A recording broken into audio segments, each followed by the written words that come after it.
last episode of this series, Alva was asking you what your favorite dish is. Because you're eating the same all the time, she said.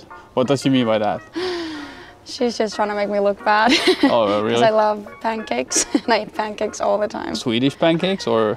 All kinds. Protein, waffles, pancakes, everything. I love pancakes, and I could eat it literally every day. What do you put on pancakes? Whatever that I have. Syrup, proteinella, Nutella, berries. Sweet. Yeah. Sweet pancakes then. Yes, yeah. I love that. That's the best. So she's trying to make me look bad by asking me that, I think. She's making me trying to be funny. What's the hockey like in Iceland? In Iceland, it's very small. Even though it's named Iceland, we don't really play ice hockey a lot. We have 3 rinks in the whole country and 3 teams. So not a lot of people playing the sport, and it's not like a big sport in Iceland either. We have football that's way bigger, but yeah, it's a kind of a small sport, but it's very, it's a lot of equality in it. So it's like very 50-50 girls and boys, which is what I really like about it. So, yeah. How did you end up here in Sweden and Rögle? My family moved to Norway when I was 11, and they still live there. I was playing in Sparta Warriors all those years, and I thought it was time for me to try something new. So I decided to look at some teams in Sweden and see if I had any contacts, and I started playing for Troja, Ljungby. And I played there for 2 seasons, or kind of like 1.5, because the second season was like a COVID season, so we barely played, but I played there. So that's how I kind of got introduced to the Swedish hockey.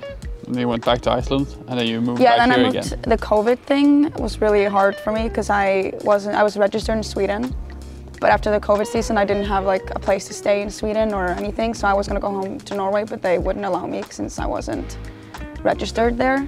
So the only thing I could do was go to Iceland to stay with my friends there, and I kind of fell in love with Iceland over again and started working there and playing hockey there. And now I'm studying from Iceland, so I study like from distance. And I think I still kind of like felt like I had more in me in the hockey area of my life, so I was like, now I have to go back to Sweden and keep developing as I was when I played in Troja. And that's how I kind of saw that Rögle was starting a new team, and I thought it was very interesting. Do you feel like you are developing now, hockey-wise? Oh here? Yes, absolutely. Every day I feel some kind of difference in something I'm doing.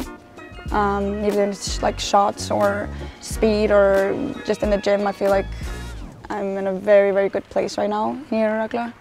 I think everyone is taking a lot of big steps up. I don't think anyone on the team is like falling behind. We're all taking really big steps together right now. As a women hockey player in Rögle right now, you don't do this full time. You have jobs, you study, or you have school. Yeah. What do you do outside hockey? I have a job and I study. So I study full-time psychology. I'm in my 2nd year right now in my bachelor's degree. I also work as a coordinator for like a telemarketing company here in Ängelholm. I'm like a Norwegian representative, so I speak to Norwegian companies. So that's very nice, and it's very flexible. It fits my hockey schedule, so that's very nice to have. Traveling like you have done, like you lived in Norway, lived in Sweden, Iceland, now Sweden again.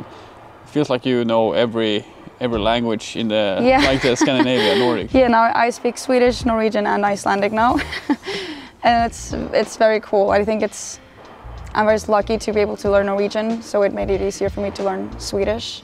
I'm more confident speaking English, but I'm always speaking Swedish and trying to challenge myself, even though it can be difficult sometimes, but I feel like I've gotten really into it now, and yeah, it's cool to be able to speak multiple languages. It's very nice. How do you think your teammates would describe you? I think they would describe me as probably the Barbie of the team. I tend to like everything sparkly and tend to be a little bit extra. I like to put like diamonds on my helmet and on my teeth. Also, I think they would describe me as just fun. I don't really I can be very serious, but most of the time I am just enjoying, and I don't get easily pissed. I just like take responsibility for myself and try to make everyone around me feel better and play better. So, yeah. I feel that you are a person that you can do a lot of things. Yes. Like you can go to school, you can work, like, and you manage all the things at once. But you can also sing. Yeah. You put on a social media post for a couple of days ago.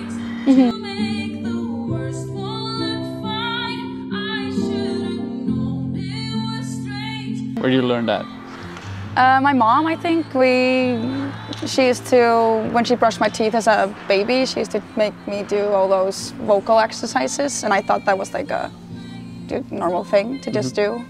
And just from there, I just started like to sing. She sings in a choir now, and she's always been singing. So like, if you're in my house, you can probably hear everyone. We just start singing together.